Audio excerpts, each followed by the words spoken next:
All right, Shalom. This is the brother Mayim coming at you from GMS, Tampa Bay. First and foremost, I want to give all the praises and glory unto Yahweh, Bahashim, Yahweh Shai, Bahashim Rachak Wadash.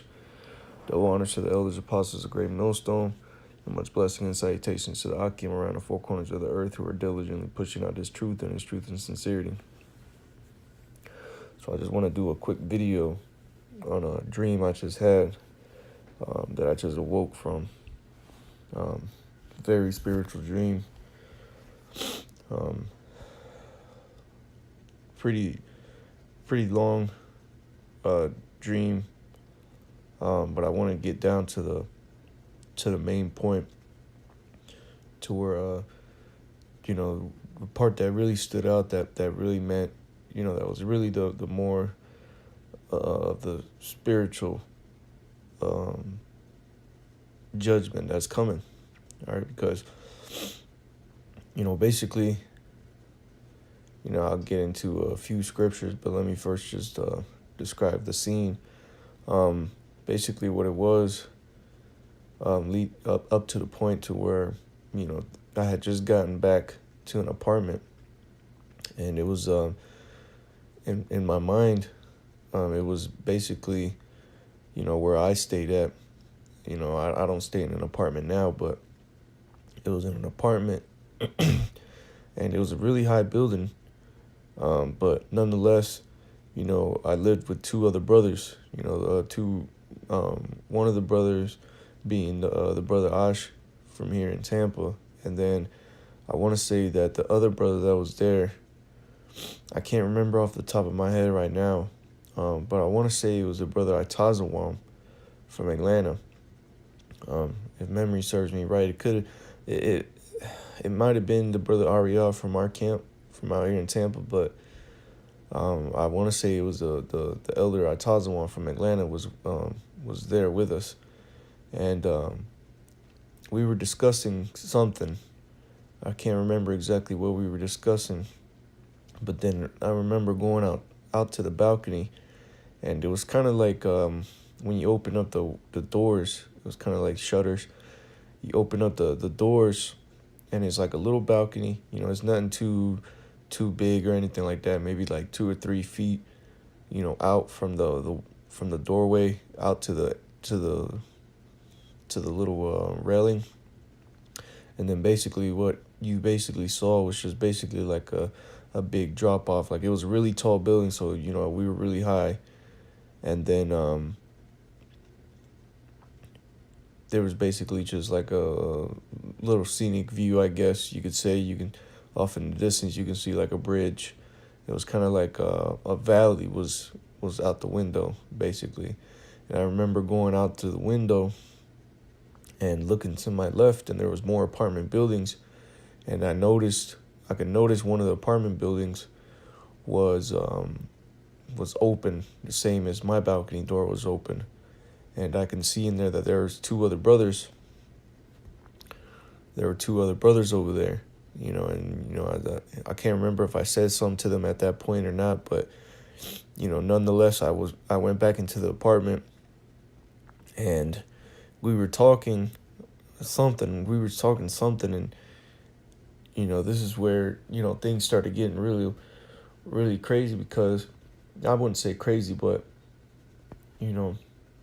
it led up to the point to where we were just talking, and then the spirit had it to where I started to walk towards, and man, it was crazy, but I started to walk back towards me and the brother Osh started walking back towards the window to the little balcony, and it was like I blinked, and out of nowhere, I'm kind of walking towards I was leaning on a counter, and I was kind of pushing myself off the counter to start walking towards the back balcony, and I kind of caught on the glimpse of the bottom of my feet, and I could see that I was wearing a garment, okay, and it was a white garment, And I'm like, what? I know I didn't have no garment on, and I'm kind of like looking, now I'm looking down at towards my feet, looking at the garment that's on me, and it's white.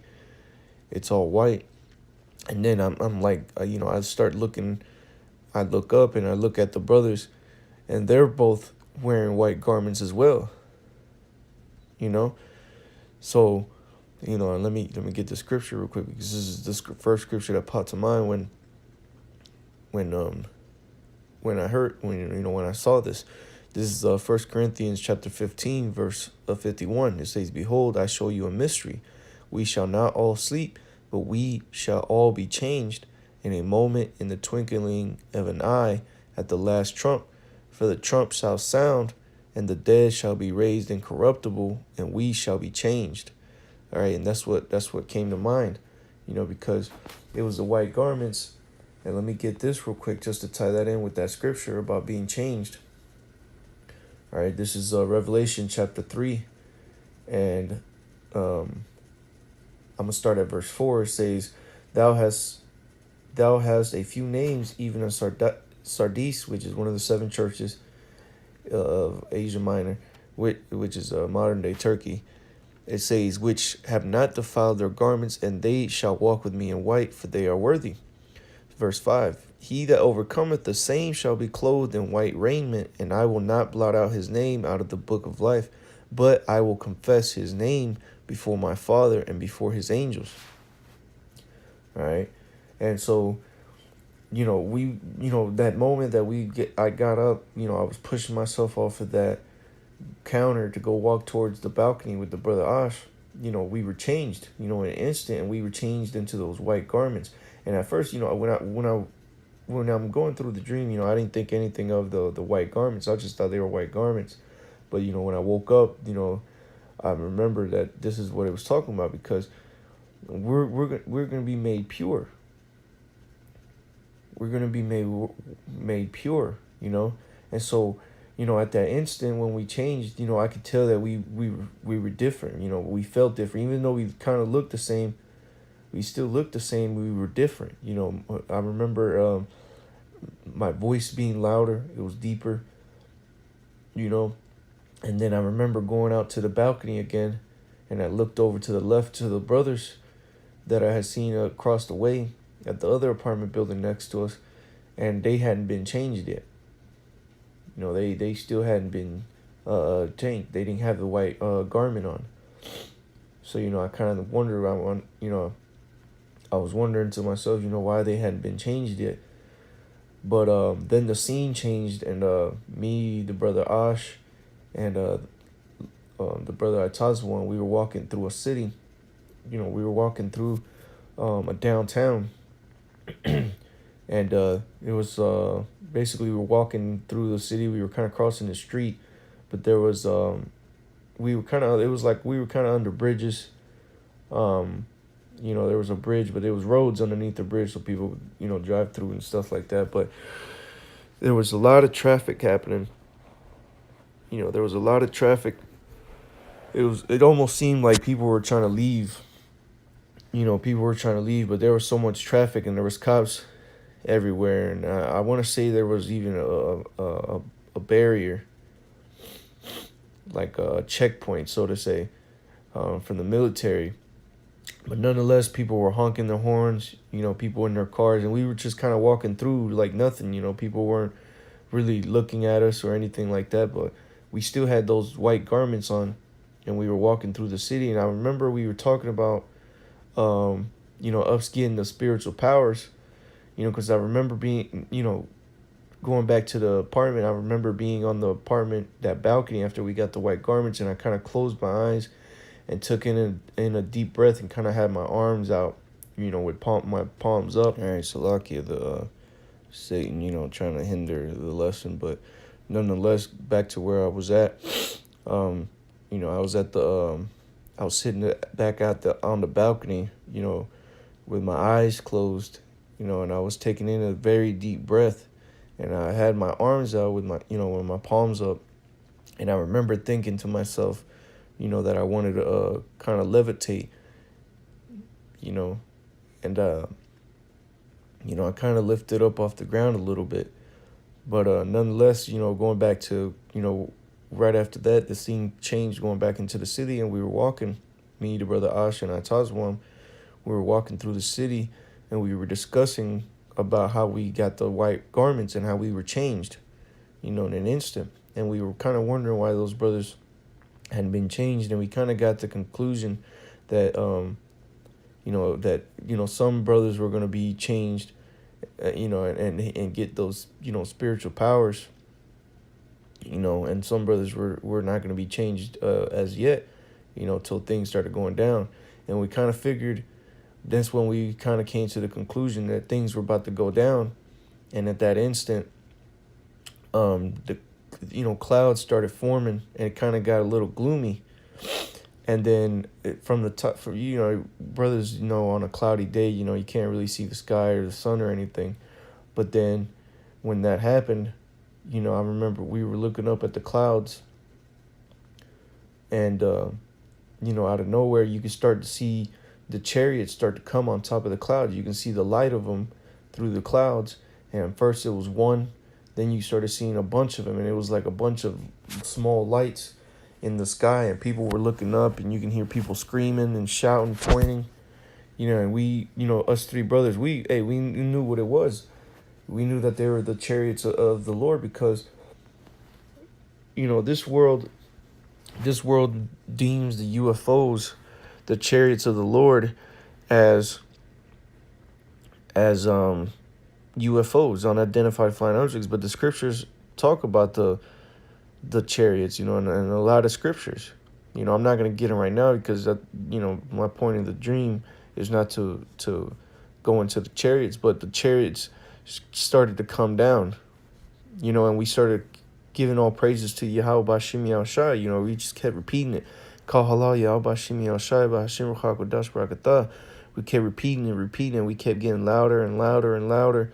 And then, that's when I ended up waking up. But, I just want to get this real quick. This is the book of Revelation, chapter 1, verse 7. And it reads, "Behold, he cometh with clouds, and every eye shall see him. And they also which pierced him, and all kindreds of the earth shall wail because of him. Even so, Aman." And that's what was happening, man. You had the clouds, and then you had the chariot sitting on top, and you had people pointing, people screaming, not people started running, and here you had the men of the Lord giving all praises to Yahweh Bashim Yahushai. And it was very, I kind of woke up out of it like, oh man, like, and I immediately started going through running the scriptures through my mind about, the white garments and what they represented, how we were made pure. We were made pure, and we were changed in that twinkling of an eye, because literally it was like I blinked, and as I was kind of pushing myself off the counter, I blinked, and I went to take that first step, and I could notice that, my feet was covered by a white, a garment going down to the foot that was white. But really it wasn't a garment. It wasn't a garment, it was what it represented. And it was representing that we would be made white. We would be made pure. We put on that incorruptible. So, Lord willing, that's a faith boost to the brothers, man, that things are getting ready to get amped up. The Lord has been revealing a lot of things to brothers through dreams lately, and I personally believe that, hey, we're about to get into a time where things are getting ready to happen, man. Brothers are about to get those spiritual bodies. Some brothers might start to do some miracles, man.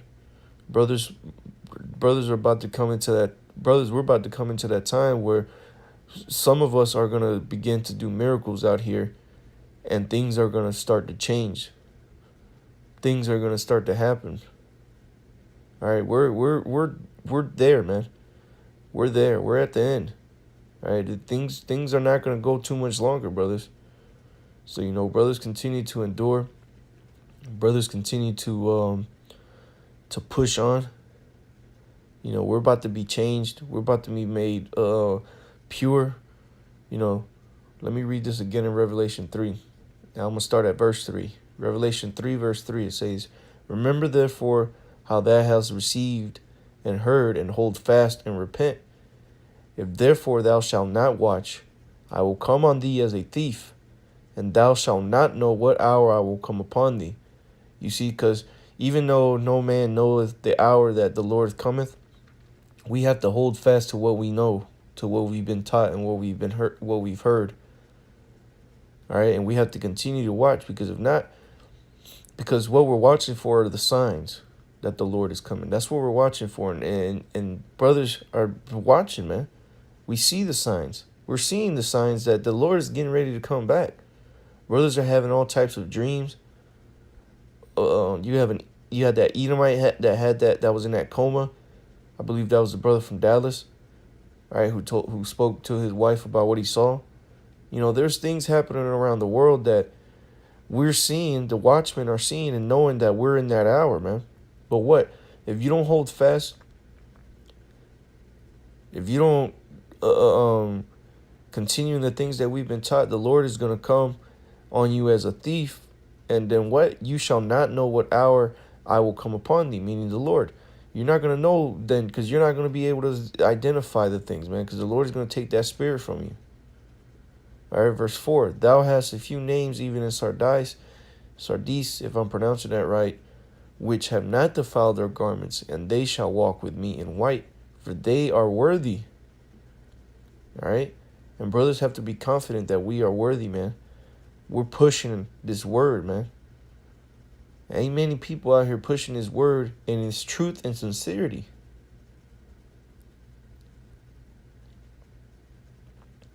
Verse 5. He that overcometh, the same shall be clothed in white raiment, and I will blot out his name out of the book, and I will not blot out his name, Salakia, and I will not blot out his name out of the book of life, but I will confess his name before my Father and before his angels.